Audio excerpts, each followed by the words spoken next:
As Vozes da Dolores.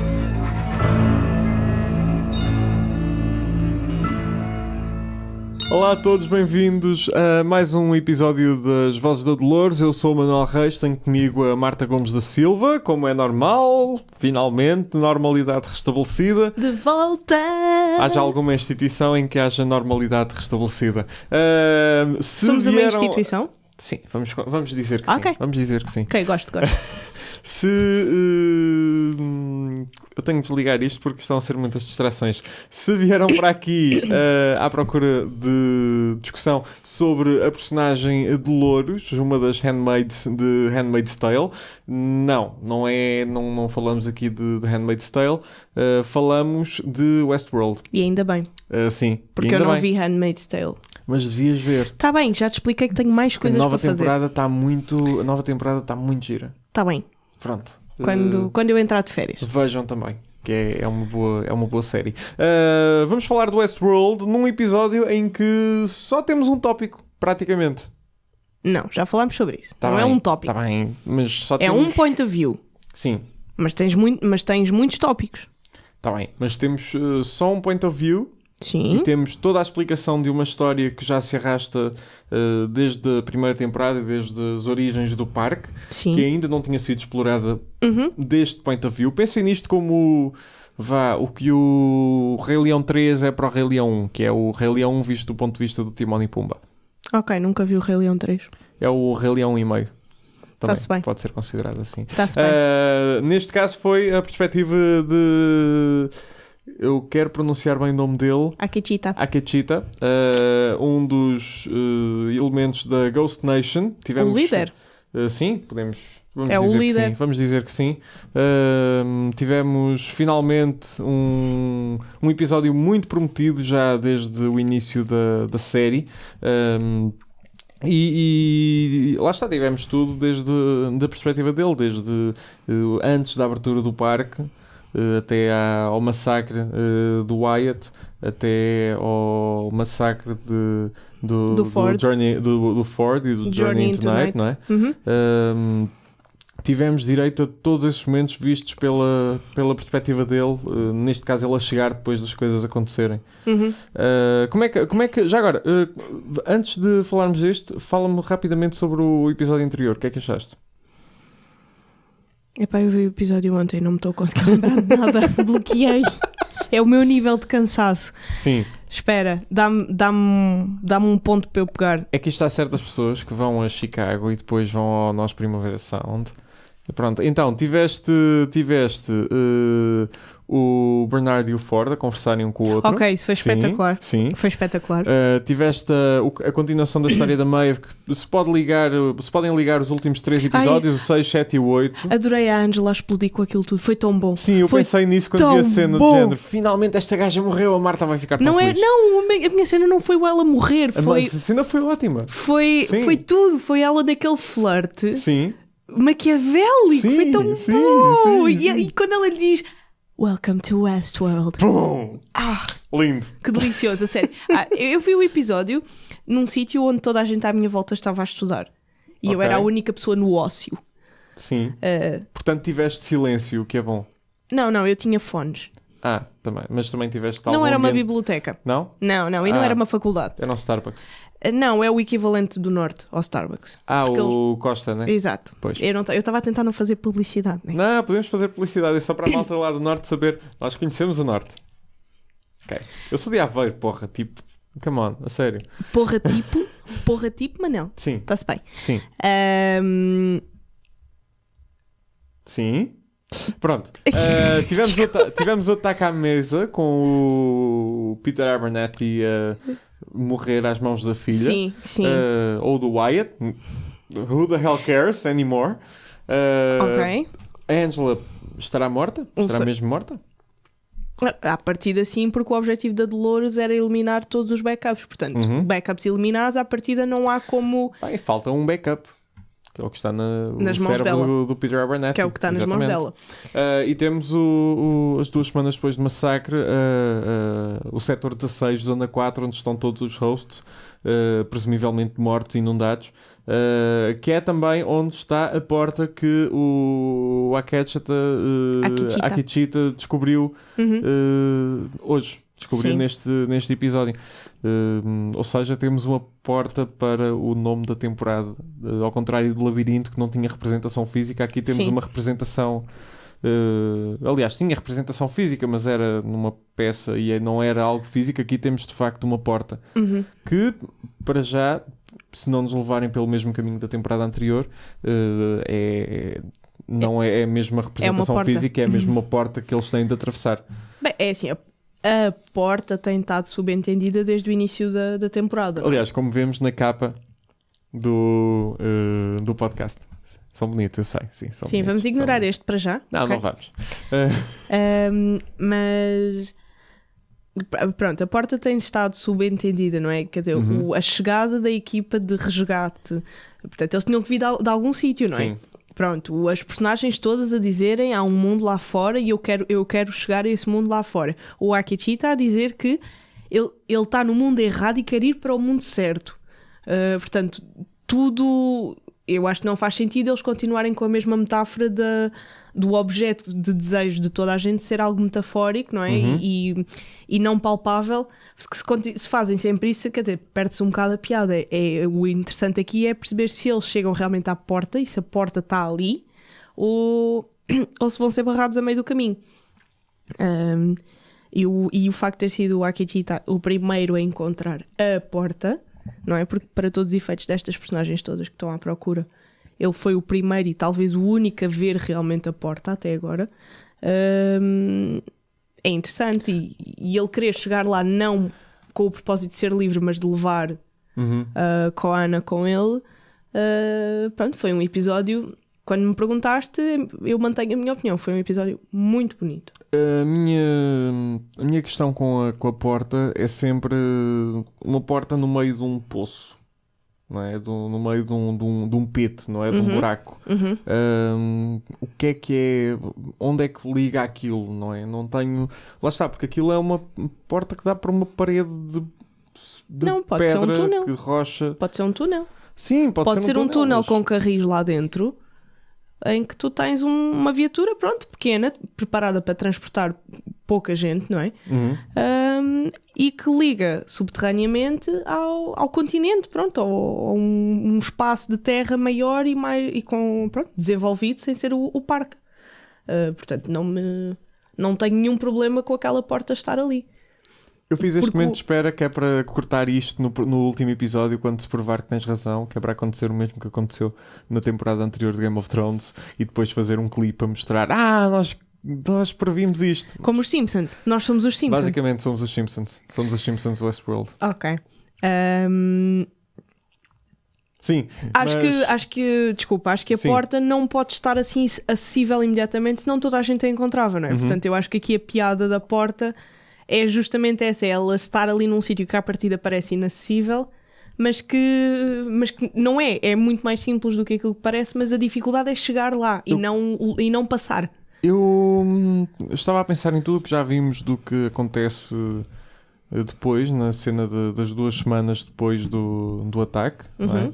E estava aqui a pensar se a porta não poderá ser a forma como aquele buraco se inundou. Também pode ser. Ou seja, aquilo pode estar com algum tipo de ligação de água lá dentro e ter morto toda a gente. Pode ter ser. Inundado aquilo e ter ou então a água que estava ali originalmente foi a água que foi usada para criar o oceano do Journey into Night, por exemplo. Porque o Ford montou ali um oceano. Sim. Portanto, a água teve que vir. Aliás, a ideia é que ele montou o oceano, mas depois também temos a noção de que aquilo é uma ilha. Não, mas aquele pedaço de água, não é? Foi criado, foi ele que o criou. Só que a dimensão é tão grande que tu tens a ideia de que é um oceano. Sim. Mas para as dimensões da ilha, aquilo realmente é um corpo de água muito, muito grande. Eu nisso lembro-me sempre do Truman Show, com o Ed Harris, curiosamente. Não vi.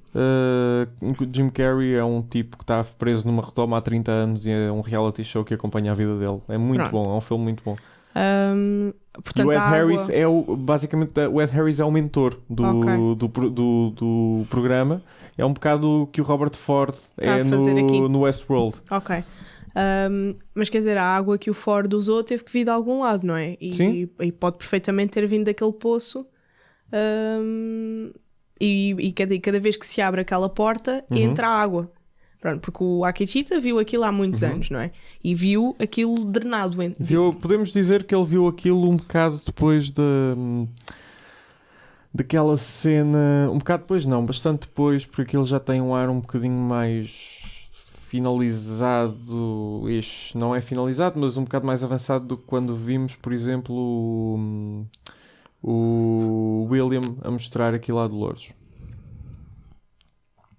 Há uns episódios, sim. O William a mostrar aquilo à Dolores? Sim, o William jovem.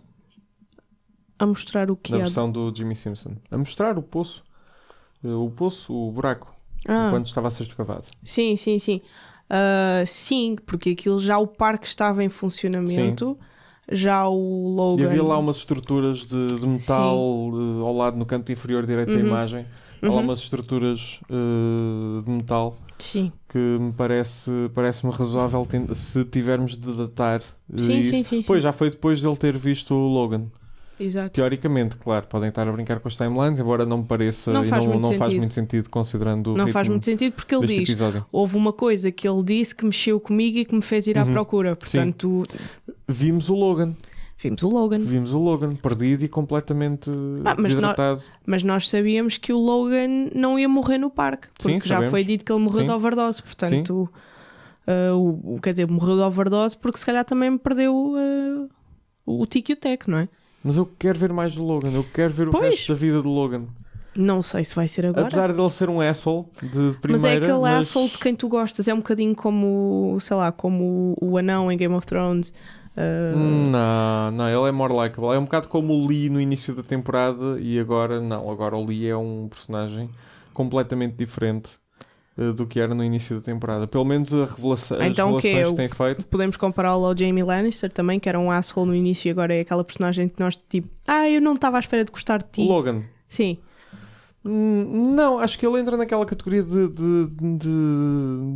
asshole tipo, vai continuar a ser, a vida dele está perdida, enquanto o Jaime Lannister ainda tem algum tipo de heroísmo na sua vida, como o Lee também, embora o Lee seja muito mais cobarde, mas isso faz parte dos traços dos personagens. Mas aí se quisermos fazer mais um paralelismo entre Game of Thrones e Westworld, porque existem, como por exemplo ter uma líder loira que lidera as suas tropas, que cativou em vários locais contra uma estrutura de poder única. Ok. E que usa alguns conceitos de sobrenatural. Bem. Mas aí acho que o Jaime pode ser mais comparável ao Lee em alguns aspectos. O Logan é um bocado o gajo, ele é um merdas que está para aqui, mas queremos ver como é que é o final dele, o final miserável dele. Ok. E mais?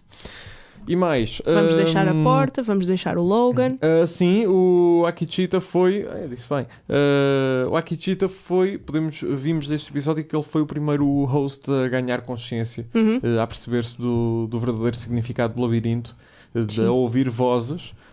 Por isso é que hoje este podcast podia se chamar As Vozes da Akecheta.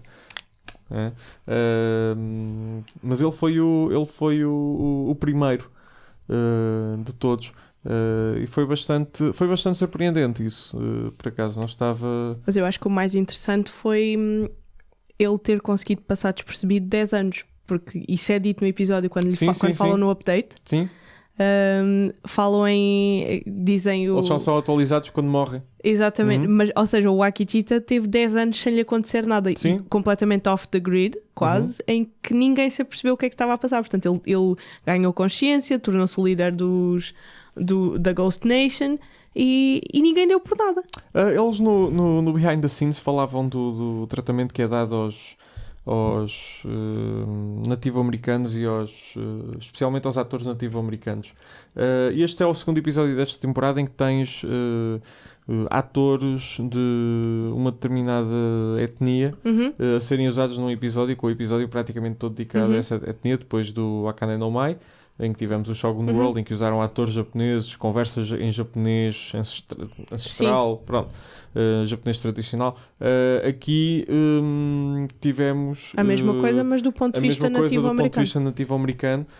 Eles até referiram que se conhecem todos uns aos outros já há a comunidade muito tempo, deve ser pouco, a comunidade de atores é pequena, sim. Exato. Mas acaba por ser... acho que é mais um fator a contribuir para a nossa imersão no episódio, na história e no universo específico. O bom elenco. E o facto de ser um elenco muito fiel àquilo que se está a tratar. Porque eu não tive dúvidas nenhumas de onde é que estava, porque bastou-me olhar para os atores, quer dizer, aqueles ossos aqui completamente característicos, o cabelo, a maneira de falar, postura. Eu não tive dúvidas nenhumas de que era um episódio sobre um qualquer tema nativo-americano. Por isso acho que, mais uma vez, os criadores estão de é a Heart Shape Box. A Heart Shape Box, sim. Estava à procura da música que era usada, uma versão da Heart Shape Box. Da Heart Shaped Box. E acho que, quer dizer, os produtores, os criadores estão de parabéns novamente, porque acho que foi um episódio muito bem construído e com um nível de imersão para quem está a ver muito grande. E acho que às vezes falta um bocadinho nisso quando tentam transmitir temas e histórias específicas, não é? Sobre determinadas regiões ou um determinado povo. E acho que o Westworld fez isso muito bem com o Akane no Mai e fez isso muito bem agora. Mas eu estava a trazer este ponto e agora lembrei-me porquê, porque ele passou despercebido 10 anos.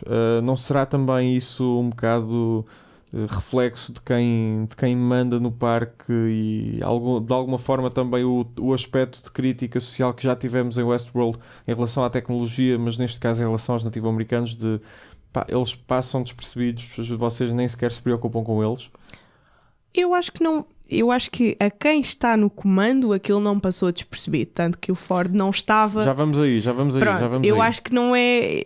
Eu não vou tão longe, porque os nativo-americanos não passam despercebidos e nunca passaram despercebidos na história dos Estados Unidos. Atenção, quando digo do comando, estou a falar da gestão dia-a-dia do parque. Tudo bem. Não tanto do aspecto do Robert Ford, mas de quem gera o parque de Sim, mas estavas a falar na questão da crítica social. A história dos povos nativo-americanos nunca foi despercebida, não é? Nunca passou despercebida. Portanto, acho que aí não é... Não estou a falar da história, estou a falar do tratamento que lhes é dado.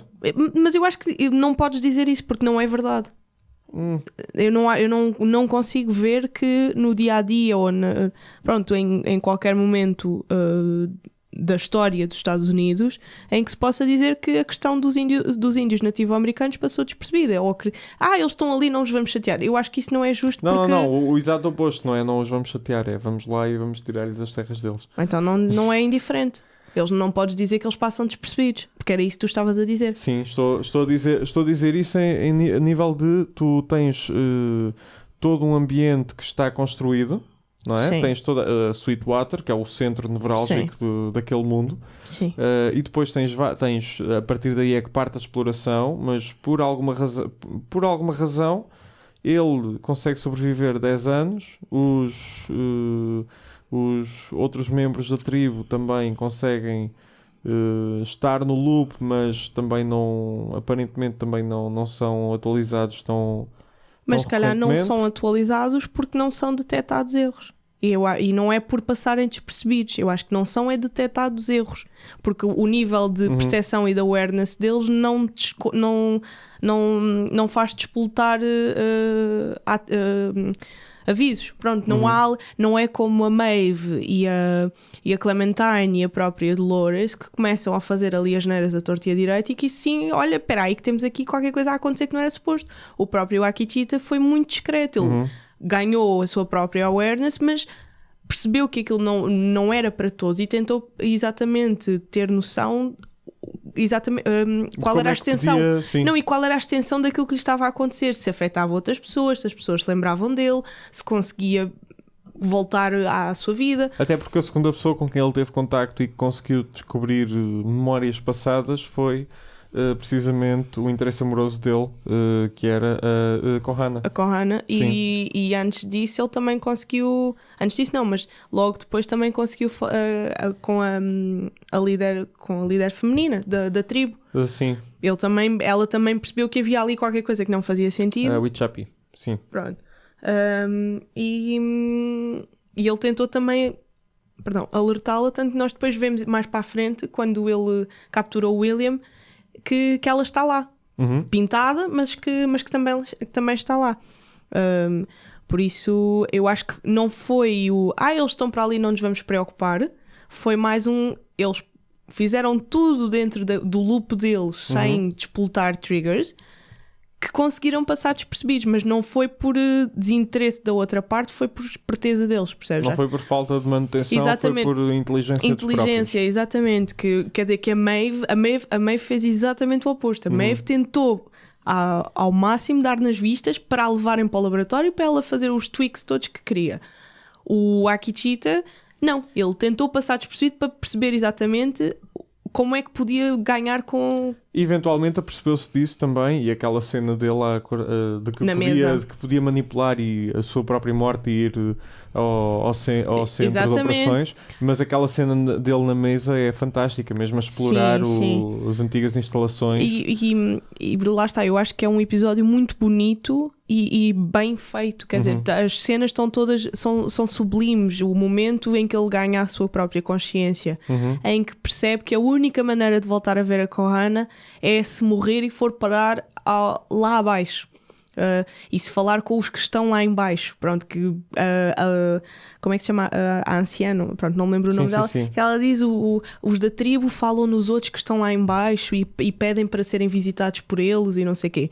E ele percebe, ok, espera aí, há aqui qualquer coisa que eu tenho que fazer, portanto deixa-me lá jogar com isto para ter vantagem. E ele vai lá abaixo, e a cena em que ele encontra a Kohana naquela storage room, é mesmo, é de partir o coração. E o momento em que a câmera desfoca a Kohana e olha um bocadinho na diagonal para o outro membro da tribo também, e em que vemos na cara do Akecheta que eles são robôs, isto é fabricado, não vou conseguir nada daqui. Nós somos robôs, nós estamos num mundo fabricado. Exatamente. Não pertencemos aqui. Mas essa é que é a chave, não pertencemos aqui, e o que vai de encontrar aquilo que ele disse no início, que é, este é o mundo errado, eu estou no mundo errado. Por isso é que, quer dizer, é sempre do ponto de vista dele, mas é ele a espelhar todas as emoções dos robôs que ganharam consciência. E depois é um episódio onde eles falam de onde veio a Ghost Nation. Estavas a falar no massacre do Wire. A única diferença é que ele teve mais tempo para se aperceber disso e para eu acho criar que estratégias. acho que ele foi inteligente. Eu acho que ele, ao contrário dos outros, em que começaram a fazer logo o escarcéu, assim que ganharam a consciência, não, ele foi muito inteligente e foi apalpando o terreno, foi percebendo até onde é que podia ir, o que é que podia fazer, quem é que tinha com ele. O momento em que ele entra naquela vila depois da Dolores ter matado o Arnold, e o vemos a chegar à mesa e a agarrar no labirinto, e o ar dele em que nós percebemos, ok, houve ali uma pecinha que fez o clique e aquilo encaixou tudo. E ele depois, eu tinha ficado curiosa quem é que andava a tatuar nas cabeças dos índios o labirinto, e percebemos que foi ele que andou a pôr em todos os membros da tribo que estava com ele. Eu acho que foi um episódio em que não aconteceu muita coisa, mas houve muitas pontas a serem atadas. E tivemos mais uma vez o Robert Ford a aparecer e a dizer... E a mostrar pouca surpresa em relação àquilo que estava a passar com a Akecheta também. Sim. O que, pronto, quer dizer, ele não passou despercebido. Não é só isso, acho que aqui tivemos um verdadeiro momento do Robert Ford a não fazer jogos. O jogo já estava em curso. Sim. Não é isso. É não falar em código como vemos a falar. Ou então a não falar, a não ser creepy, a ter mesmo uma conversa séria. Mais ou menos. Houve ali um momento em que ele lhe diz: fica a ver mais um bocadinho que vais perceber o que é que tens de fazer. Epá, foi críptico, foi enigmático, não é? Quer dizer, é mais um daqueles momentos em que tu quase que apetece dizer, pá, desembucha, diz-me Ford a ser Ford. diz-me é o o que é que normal. vai acontecer, eu Robert preciso Ford a ser saber. Robert Ford. Mas eu acho que ele foi... O que eu gostei nessa cena foi dele não mostrar surpresa. Portanto, aquilo havia ali um certo desígnio já. Por isso é que eu acho que a situação não passou despercebida, mas havia um propósito em acontecer como aconteceu, e eu acho que o Ford não era estranho àquilo que podia vir a acontecer, como nunca foi em situação nenhuma. E que deixou aquilo desenrolar porque ele percebeu, ok, isto vai ter importância a longo prazo, portanto vamos deixá-lo quietinho, rezar para que ele não dê estrilho para não o atualizarem e perdermos aqui tudo. Vamos deixá-lo low profile, ele que se mantenha quietinho. Mantém-te no teu rumo, que Exato. estás a fazer bem as coisas. Exatamente, eu acho que foi um bocado isso. E pronto, olha, não sei. E depois temos o William a ser... O William a ser resgatado com a filha, pronto. Mas acho que isso é uma cena para se ver no próximo episódio.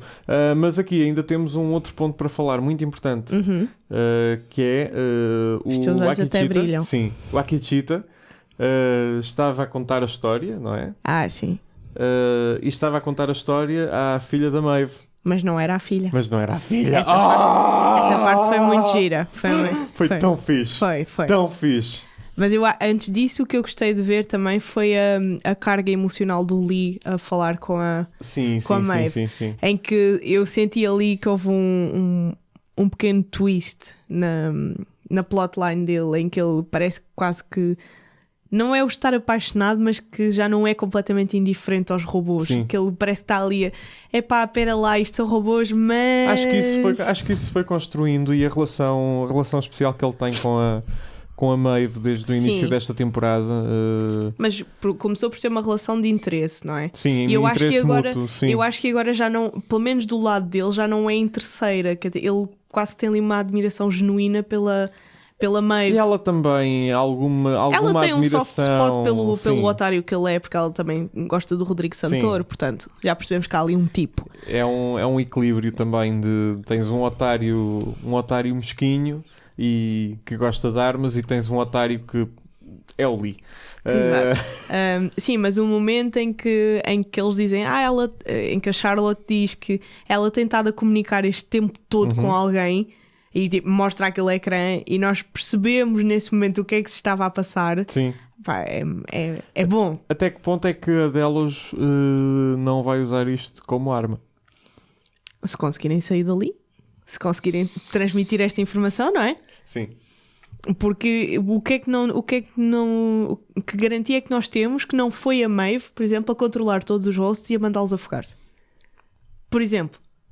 Não é? Que garantia é que não temos, que não pode ter sido a Delos a controlar a Maeve para controlar os hosts para se afogarem? Mas aí destruíram a...